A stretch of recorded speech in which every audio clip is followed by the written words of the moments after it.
السلام علیکم ورحمۃ اللہ وبرکاتہ۔ ان الحمد للہ نحمده ونستعینه ونستغفره ونعوذ باللہ من شرور انفسنا ومن سیئات اعمالنا من يهده الله فلا مضل له ومن يضلل فلا هادي له ونشهد ان لا اله الا الله وحده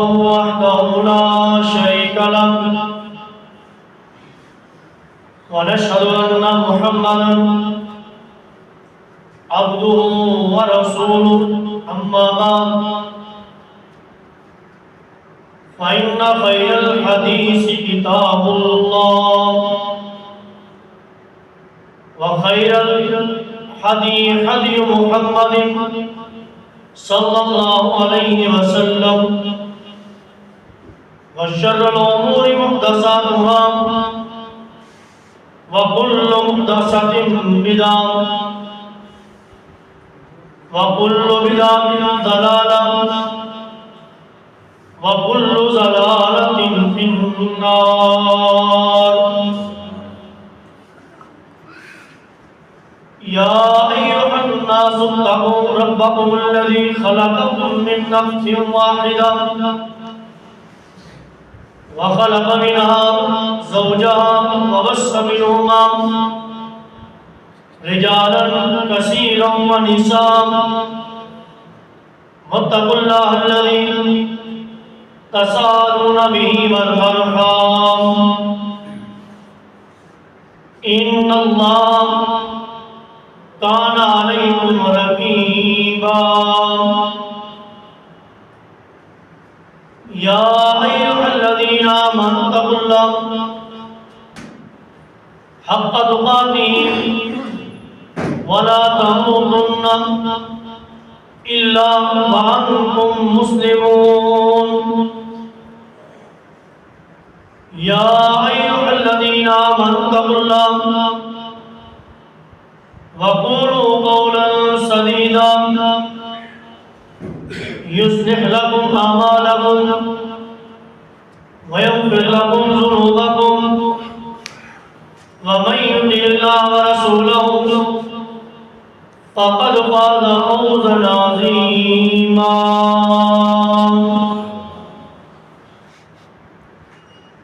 اللهم صل على محمد وعلى آل محمد كما صليت على إبراهيم وعلى آل إبراهيم إنك حميد مجيد۔ اللهم بارك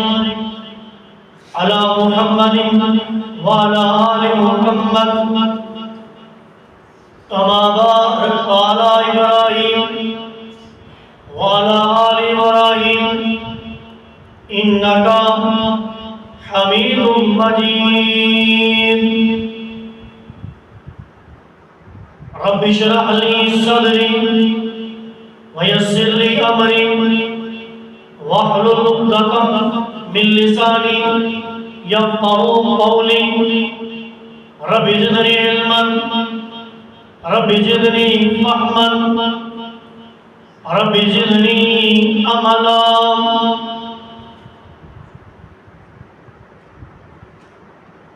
بسم الله الرحمن الرحيم والفجر وليال عشر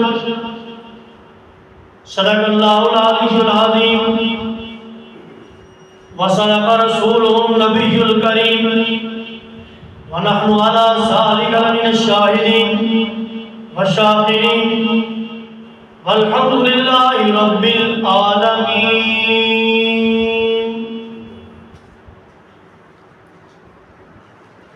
حمد و ثنا، تعریفات، کبریائی، بڑائی، تسبیحات، تحلیلات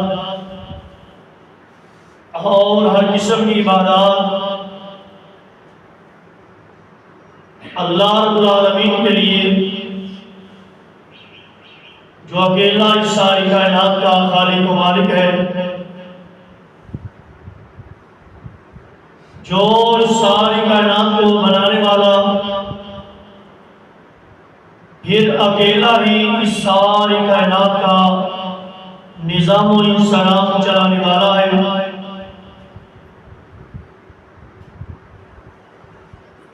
انگن لا تعالیٰ بے حد و حساب درود و سلام ہو نبی رحمت، امام اعظم، رہبر اعظم، حبیب خدا احمد مجتبیٰ، میری مراد میرے آپ کے اور سب کے پیر و مرشد جناب محمد صلی اللہ علیہ وآلہ وسلم کے لیے حضرات،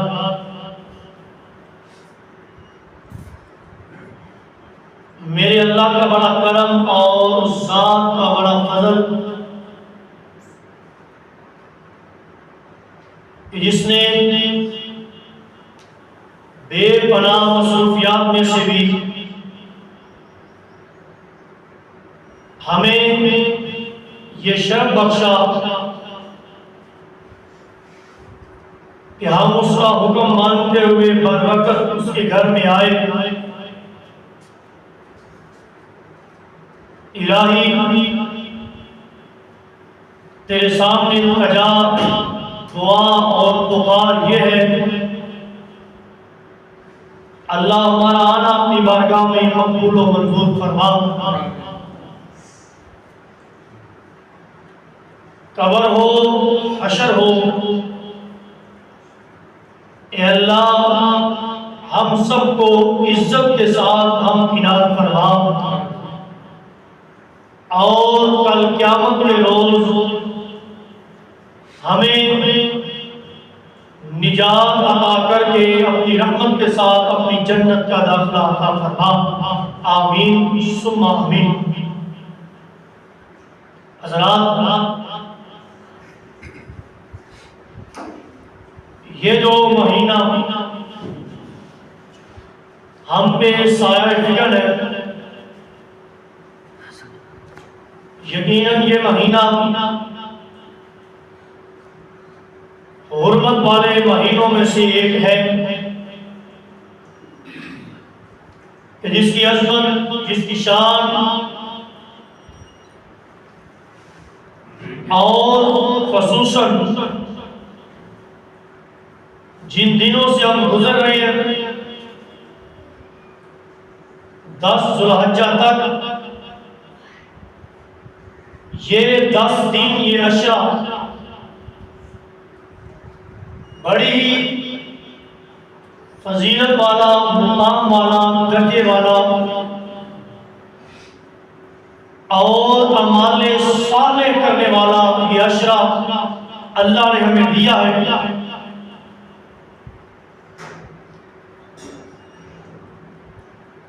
اللہ تعالیٰ کے نبی نے کہا ہے میرے صحابہ، ان 10 دنوں میں کیا جانے والا عمل اس سے بڑھ کے کوئی اور عمل نہیں کہ جو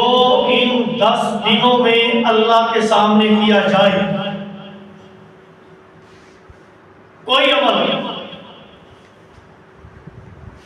اللہ کو اس کے علاوہ اور محبوب اور پسندیدہ نہیں۔ صحابہ نے عرض کی، اے اللہ کے نبی علیہ السلام، کیا جہاد فی سبیل اللہ بھی؟ فرمایا ہاں، جہاد کرنا بھی ان 10 دنوں میں کیے گئے اعمال سے نہیں بڑھ سکتا۔ ہاں، وہ بندہ جو اپنا مال، اپنی جان، سب کچھ لے کے اللہ کے سامنے پیش ہو جائے، اللہ کی راہ میں جہاد کرتا ہوا اگر شہید ہو جائے، فرمایا صرف یہ بندہ اعمال میں بڑھ سکتا ہے، ان کے علاوہ کوئی ایسا عمل نہیں کہ اگر بندہ کرے تو اجر و ثواب میں ان دنوں کے اعمال سے بڑھ سکے۔ تو حضرات، اگر اللہ نے ہمیں یہ دن دیے تو ہم ان کی قدر کرتے ہوئے، ان کی عظمت کو پہچانتے ہوئے اپنے آپ کو ان 10 دنوں کے لیے اللہ کے لیے ہمیں اپنے آپ کو وقف کر دیں، اور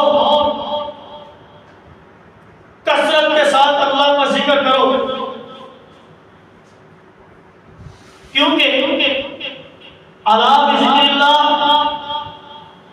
تطمئن القلوب، کہ لوگوں جو اللہ کا ذکر ہے وہ دکھی دلوں کو سکھ مہیا کرتے ہیں، اور اللہ کا ذکر ٹوٹے دلوں کو جوڑتا ہے، بے آسرا بندے کو آسرا ملتا ہے۔ تو آؤ، اگر اللہ نے یہ دن دیے، ہم اپنی روزمرہ زندگی میں بڑی فضولیات، بکواسیات، چغلی، فراڈ، فریب، تان بازی، لوگوں کے سامنے اپنی زبان کے نشتت کو چلانا نہیں چھوڑتے۔ آؤ، اگر اللہ نے یہ دن دیے ہیں، اور میرے بھائی میرے دوست، آؤ اللہ کے سامنے ان 10 دنوں میں اپنی زبان پہ رکاوٹ ڈال کے ارادہ کرو، ہم نے چغلی نہیں کرنی، گالی نہیں دینی، کسی کا دل نہیں دکھانا، کسی کو تانا نہیں دینا۔ کرنا کیا ہے؟ الا بذکر اللہ تطمئن القلوب، کہ جب بھی تمہاری زبان سے کوئی کلمہ نکلے، یا تو درود پاک کا نکلے، اللہ کے ذکر کا نکلے، یا تکبیرات کا نکلے۔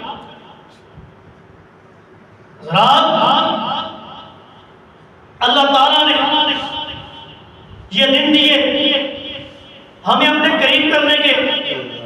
ہمیں یہ موقع دیا، اعمال کو زیادہ کرو، صالح کرو،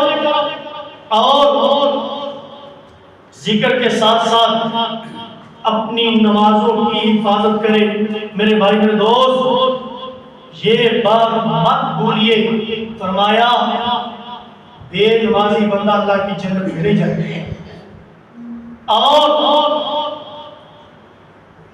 بین العبد و بین الکفر ترک الصلاۃ،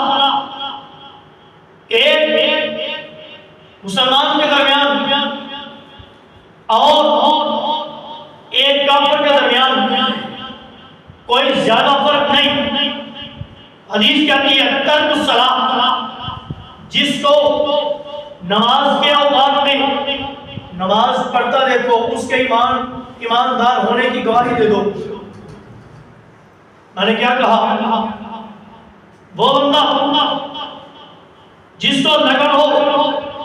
طلب ہو نماز کی، اگر اس کو نماز پڑھتا دیکھو، مسجد میں جاتا آتا دیکھو، وضو کرتا دیکھو، فرمایا اس کے ایماندار ہونے کی گواہی دے دو۔ اور جو بندہ نماز نہیں پڑھتا، فرمایا بین العبد و بین الکفر ترک الصلاۃ، کافر کے ماتھے کے اوپر سینگ نہیں ہوتے کہ جن کو دیکھ کے کہو کہ یہ بندہ دائرہ اسلام سے خارج ہے۔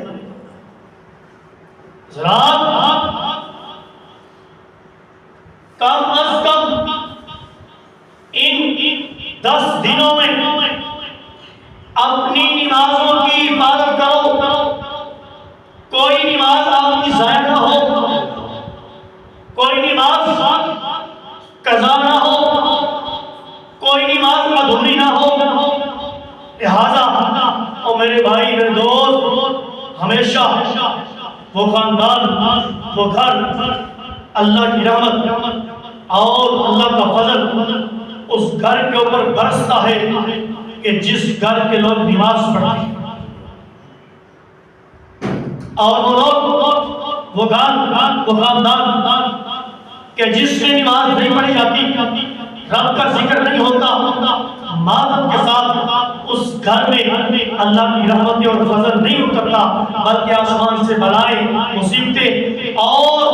جتنی تنگی، آزمائشیں، پریشانیاں اترتی ہیں، اس کی وجہ یہ ہے کہ جب ہم رب کو بلا دیتے ہیں، رب بھی ہمیں بلا دیتا ہے۔ رات یہ دن وہ دن ہے، ان دنوں کثرت کے ساتھ تکبیرات کہو، اللہ اکبر، اللہ اکبر، اللہ اکبر کبیرہ، والحمدللہ کثیرہ، وسبحان اللہ بکرۃ واصیلا۔ کثرت کے ساتھ تکبیرات پڑھو، اور میرے بھائی میرے دوست، یہ بات مت بھولنا کہ جب بھی ایک مسلمان ایک کافر کے سامنے میدان میں اترتا ہے تو سب سے پہلے جو نعرہ لگاتا ہے تو کہتا ہے نعرہ تکبیر، کہ اگر میں نے کسی کو بڑا مانا ہے تو اللہ کو مانا ہے، اگر کافر کو یہ زبان حال سے کہنا ہوتا ہے اگر تیرے پاس اللہ سے بھی بڑا ہے تو لے لیا۔ یارو میری جتنا عرصہ ہو گیا تبلیغ کا خلاصہ یہی ہے، ان دو لفظوں